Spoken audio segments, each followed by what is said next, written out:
Hey there. So in today's show, we're going to talk about whether or not you can build muscle on a vegan diet, drawing upon several recently published studies comparing the anabolic response to a plant-based diet high in protein, contrasting that to an omnivorous diet high in animal-based proteins, looking at strength, muscle protein synthesis, and other biomarkers of collagen synthesis, as well as bone turnover.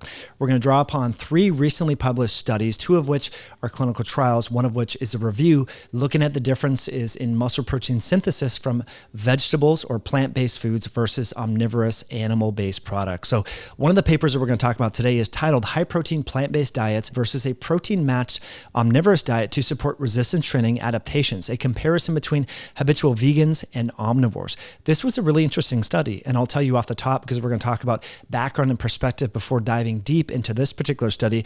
The outcomes were not different when it came to strength and markers of body composition and muscle size and muscle circumference, which actually surprised me because how they increased the protein content in the vegan diet arm of the study was supplementing with soy protein, which I have done in the past. I'll share with you my anecdotal experiences a little bit later about digestive issues associated with soy protein supplementation, but it was quite interesting. Stuart Phillips was part of the study.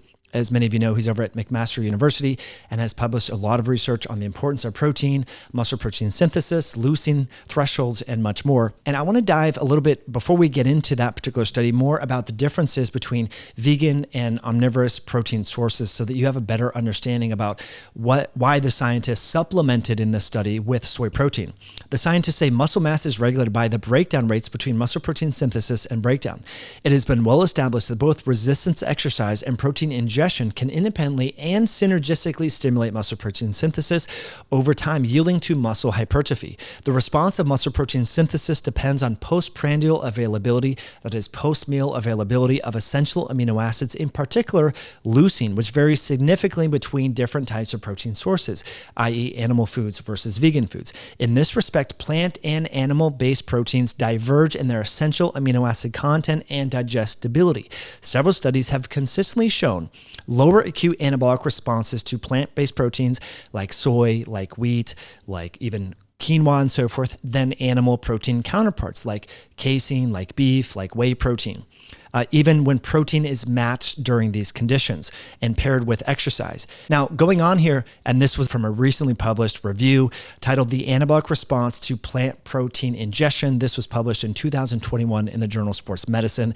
And what I like about this study is the figures of the essential amino acid content in various protein-related foods and substances. Let's start out with quinoa. I know a lot of people who are vegan and vegetarian, their lunch might be beans, quinoa, some carrots, and possibly some salad greens.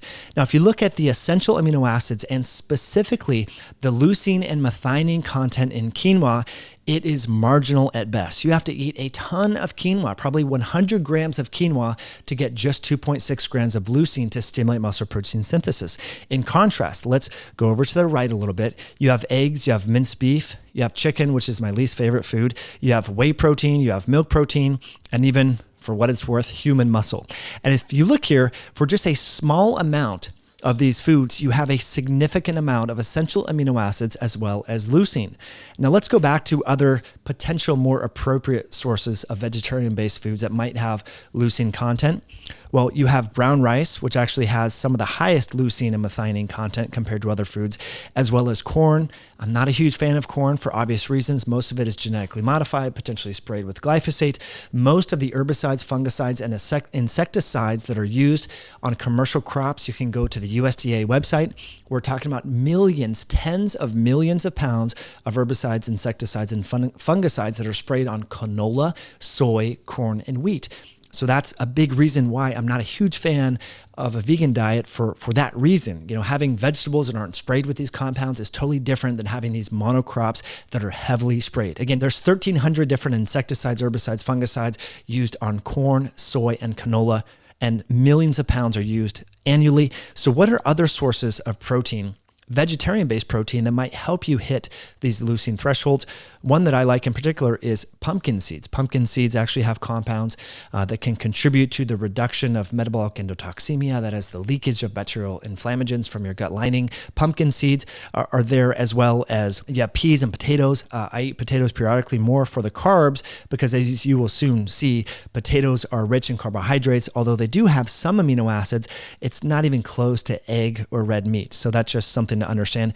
Oats are a very poor source of essential amino acids. Lentils and chickpeas. Hemp is quite high in methionine, a decent amount of leucine. But again, with hemp, you have all of the tannins and some of the anti-nutrients that can be problematic for digestion. So that's sort of what we're going to talk about now. And this figure really helps to better understand the differences between the quantity of energy in plant-based foods versus the amount of essential amino acids that are important for helping to improve muscle protein synthesis that will help you build muscle.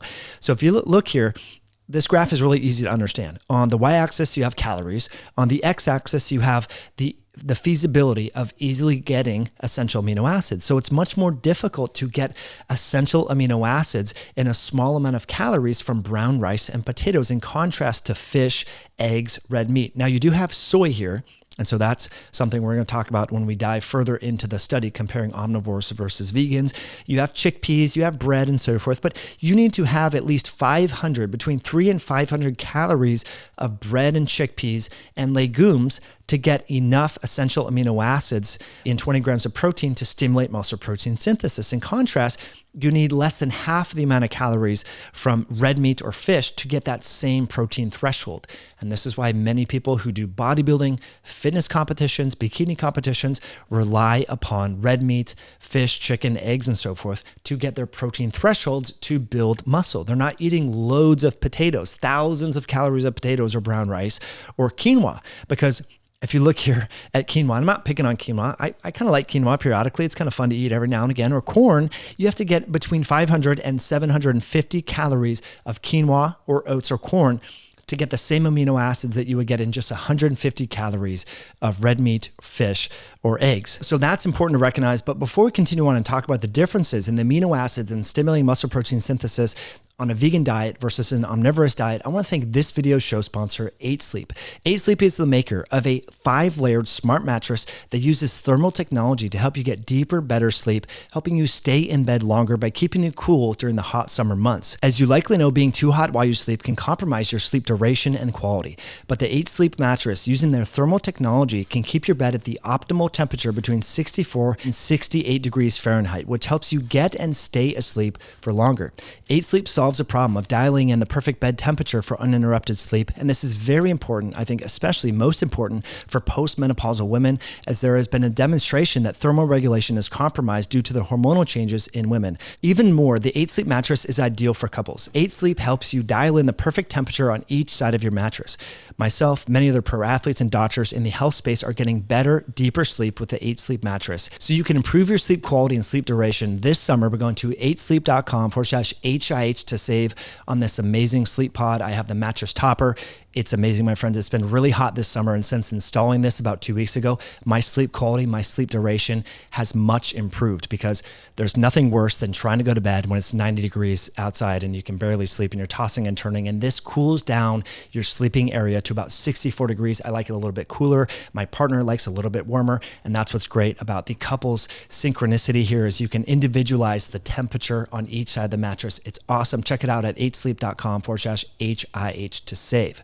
Now, going back to what we know about plant-based proteins versus animal proteins and its relationship to the quantity and quality of the amino acids, I think it's important to really dive into this, because previous studies have compared the effects of supplemental protein of different sources coming from either plants or animals with regards to muscle mass, finding contrasting results. Previous data show greater acute muscle protein synthesis responses after whey protein versus soy protein ingestion in combination with with resistance training, which has been at least partially attributed to the fact that plant-based proteins are more directed towards oxidation than muscle protein synthesis. That's because they contain different amino acids that might be oxidized instead of being used to synthesize muscle proteins in the post-exercise window. Now, the scientists say we have learned that the ingestion of plant-based proteins such as soy and wheat protein result in lower postprandial muscle protein synthesis responses when compared with the ingestion of an equivalent amount of an animal-based protein. The lesser anabolic properties of a plant-based protein versus animal-derived proteins may be attributed to differences in their protein digestion and amino acid absorption kinetics, as well as to the differences in amino acid composition between these two protein sources. Most plant-based protein sources have low essential amino acid content and are often deficient in one or more specific amino acids such as lysine, methionine, or leucine. However, there are large differences in amino acid composition between various plant-derived proteins or plant-based protein sources. So far, only a few studies have directly compared the muscle protein synthetic response following the ingestion of a plant-derived protein versus a higher quality animal protein. Very soon, we're going to review one of those recently published studies. But let's go on and talk about the differences here. Again, looking and comparing and contrasting how previous studies have shown that the ingestion of 20 to 25 grams of whey protein strongly increased muscle protein synthesis rates. The amount of ingested leucine required to maximally stimulate the muscle protein synthetic machinery may be modulated by its protein matrix. That is the digestion and absorption kinetics and the availability of other amino acids. However, if we assume that the ingestion of 2.7 grams of leucine is sufficient to maximally trigger the muscle protein synthetic machinery, it is evident that this can also be achieved by the ingestion of plant-based protein sources, the scientists say. Plant-based proteins may provide the same amount of leucine simply by providing an equivalent amount of protein based on their intrinsic leucine content. For example, for corn-derived proteins, it contains 13.5% leucine. Ingestion of merely just 20 grams of corn would provide 2.7 grams of leucine. In contrast, 25 grams of other plant-based proteins would have to be ingested to deliver 2.7 grams of leucine. In fact, the ingestion of 33 grams of potatoes, 37 grams of brown rice, 40 grams of canola, don't recommend consuming a lot of canola, 40 grams of soy, and 45 grams of wheat protein would be required to get just 2.7 grams of leucine. They say that you would need 71 grams of quinoa to provide 2.7 grams of leucine. I know Gabrielle Lyon has talked a lot about this, how quinoa is not this superfood that's rich in all these amino acids. 71 grams of quinoa would probably yield you close to 1,000 calories, and there's a lot of carbohydrates in there. So again, getting to this study that we're going to talk about, is it possible to get enough essential amino acids on a vegan diet? Yes, but the expense comes with the added calories and the potential insecticides, herbicides, and fungicides that might be contained on those plant-derived compounds.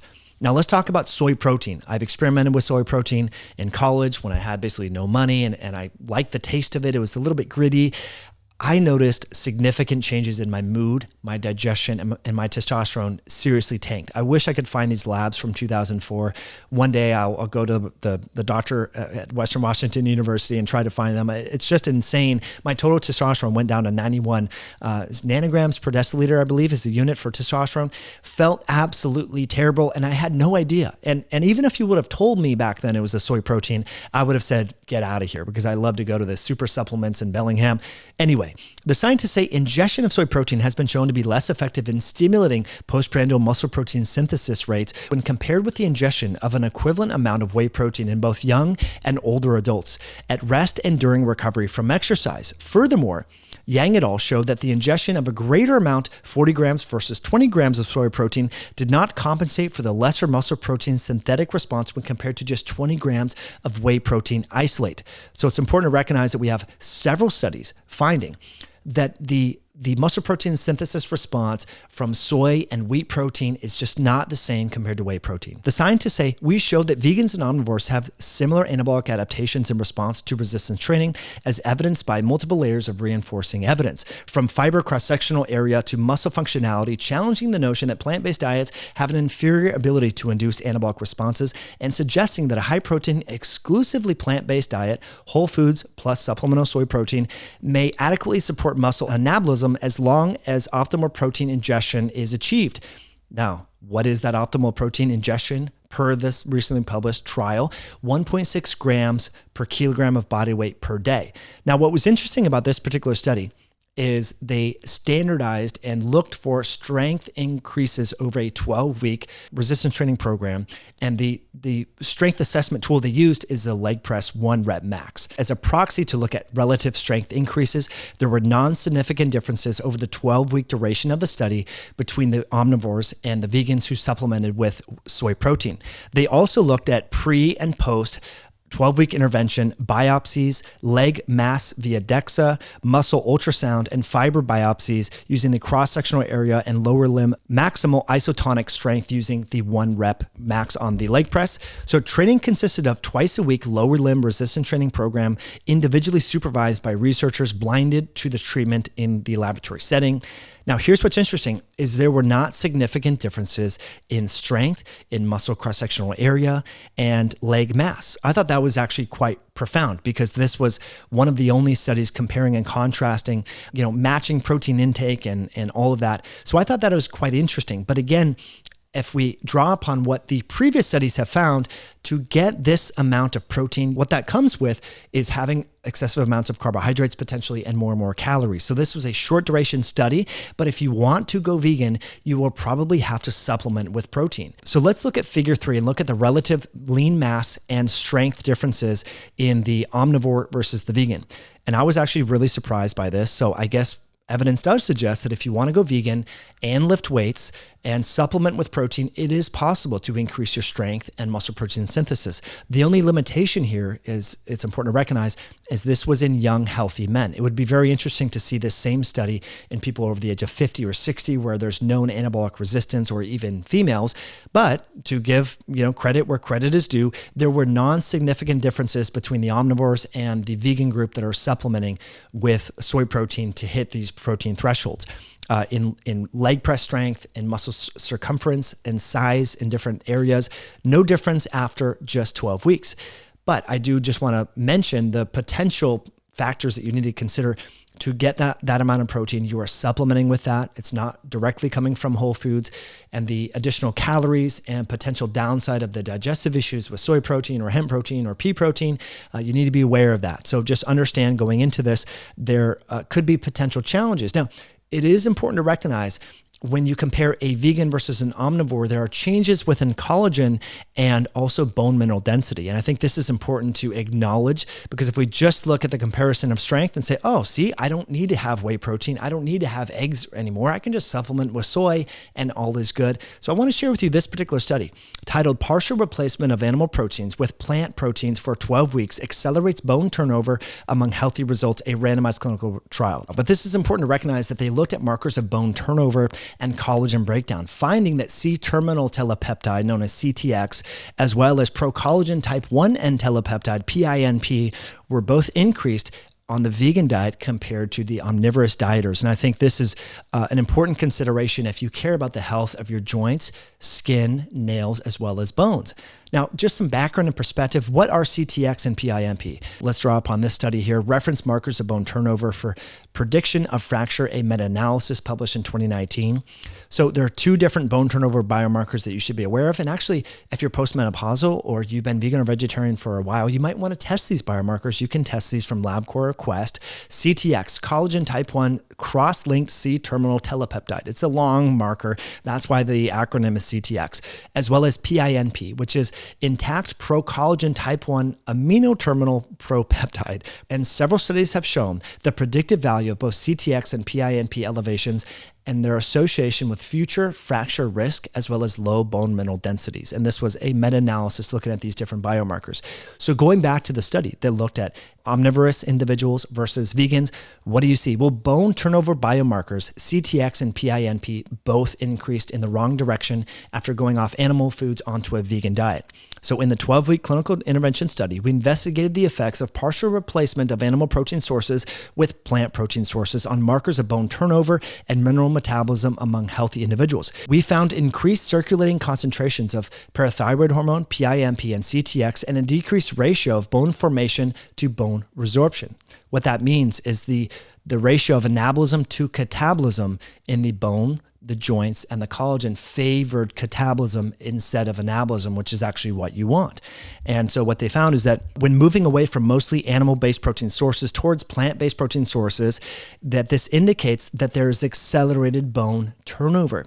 Now, why do I mention this? Well, my vegan friends and vegetarian friends that I do exercise with often complain about achy knees and sore joints. Of course, everyone sometimes has achy knees and sore joints, but my anecdotal observations is the complaining of sore joints and so forth is higher and more prevalent in my vegan and vegetarian friends. And so I just want you to be aware of the fact that should you decide to go vegan, you might be able to get the same muscle protein synthesis, turnover rates, and muscle strength.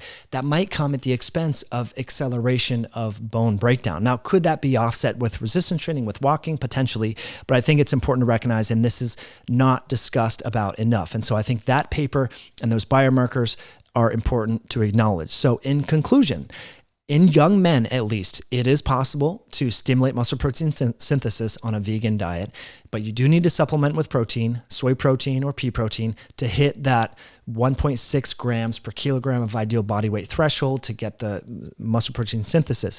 And that the downside there is potentially soy protein is sprayed with herbicides, insecticides, fungicides. You want to get organic, non-GMO, and that might come with added calories because we know that vegan foods have a lower amino acid content per calorie. So just be aware of that and controlling for that, especially if you have diabetes or pre-diabetes.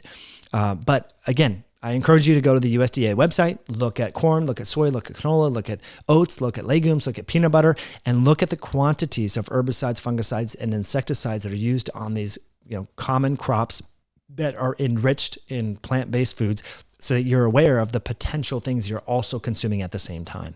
So friends, I want to thank you for watching all the way to the end. I want to thank 8 Sleep for sponsoring this video. Hopefully you found this content helpful and the show notes helpful. I will link all the resources in the description below, and we'll catch you on a future episode down the road. Have a good one.